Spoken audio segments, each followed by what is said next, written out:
Let's speak to a sports psychologist. Dan Abrahams joins us here on Talksport. Hi, Dan. Hi, guys. How are you? Yeah, we're very well indeed. How would you deal with Luis Suarez right now? It's an enormous challenge, but look, what the challenge is, it's actually quite simple in terms of you have to help Suarez manage his frustration. You have to help him direct his frustration away from being destructive and onto being competitive. So away from taking out on opponents, on teammates, and actually onto executing his skills to the best of his ability.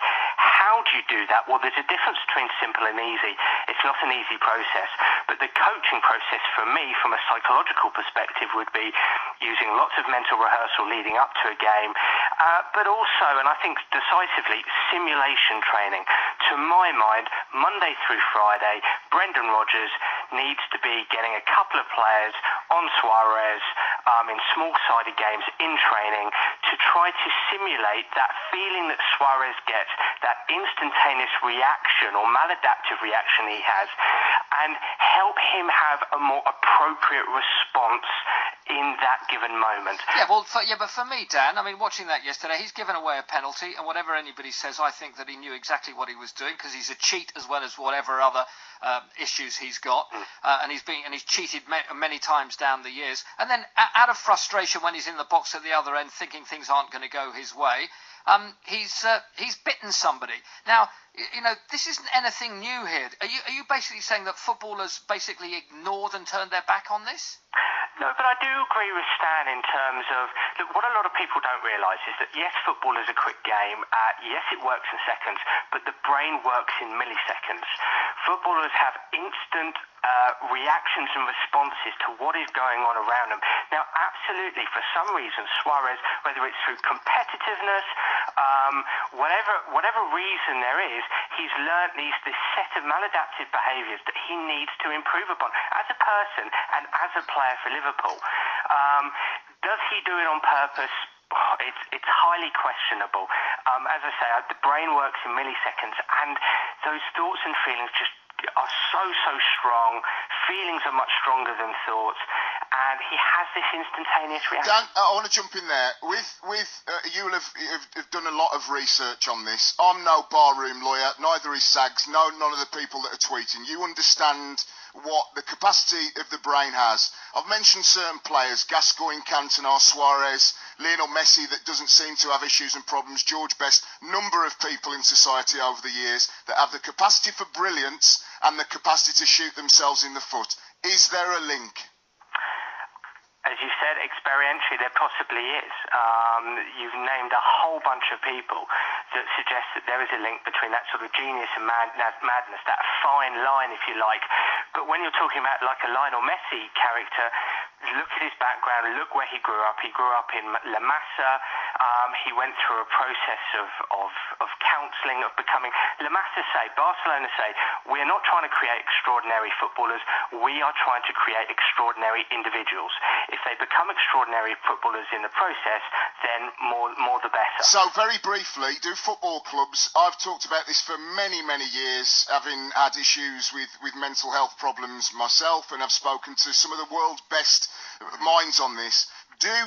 When kids like Suarez, Messi, Cantona come into football clubs in the system at 12, 13, should there be some degree of mentorship, screening that allows them to play football and allows them to do what we all love watching, whilst acknowledging and trying to deal with absolute real life issues that these people, not athletes, undoubtedly have?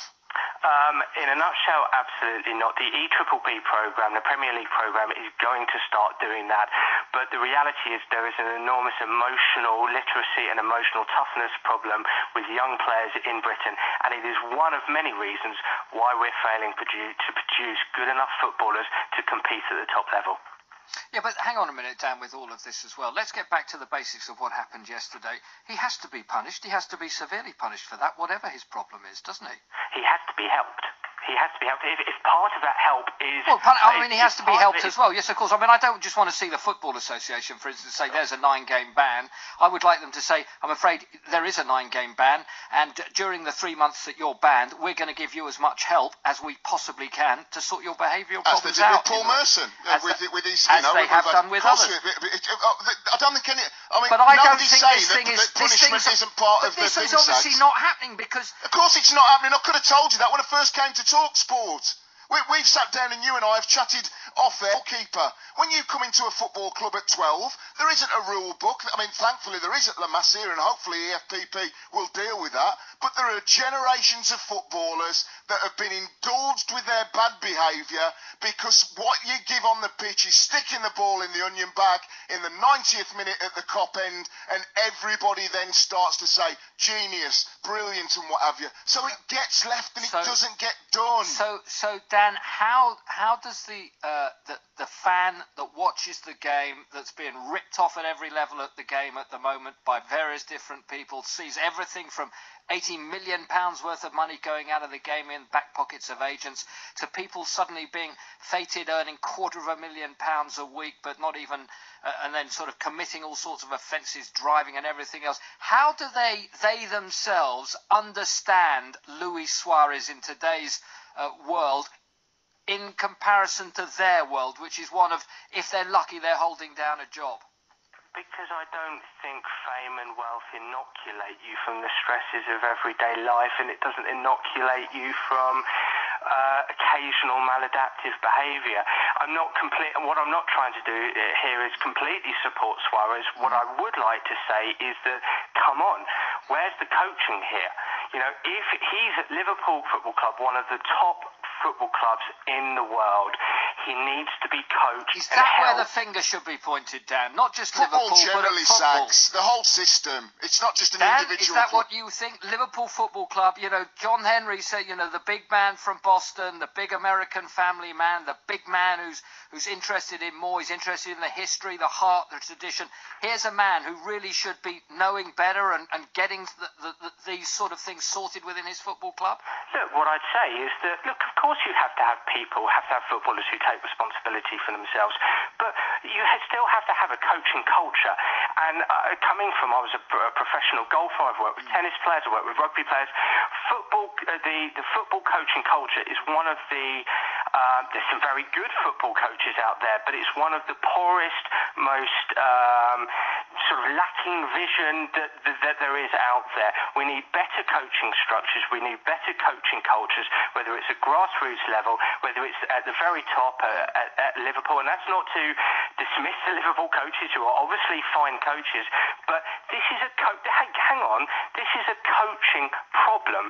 This is a player who reacts and responds in a maladaptive way on a football pitch. He's not walking down the road and biting people in the middle of the road or in a shop. He's doing it. He's a highly competitive individual. He just needs a nudge here, a shift there, to be able to react and respond in the most appropriate way. But hang on a minute. Football is a microcosm of society, and if he's doing it within his workplace, which he is, that is as bad as somebody doing it in their workplace as doing it in the street, I'm afraid, Dan. You're not going to get away with that one. Well, what I would say is that there's not many accountants and there's not many lawyers who have 50,000 people peering down on them at their workplace. You know, it is, I'm not saying that football is a completely unique environment, but it is a particular environment that's very, very difficult to replicate. We sit there and we sit in judgment and we say, well, this guy is wealthy and this guy has this fame, and so subsequently he has to be whiter than white. There are absolutely footballers out there who need to adapt their behaviour on occasions when they don't. What Suarez has done is 100% wrong. To me, part of the process of part of the process of helping him may be a punishment, but he needs his football club to support him, to say that he's done wrong, to support him, to help him, and to coach him. Dan, thank you very much indeed. Dan Abrahams with his thoughts on the sports psychologist front as far as Suarez is concerned. We're continuing the debate.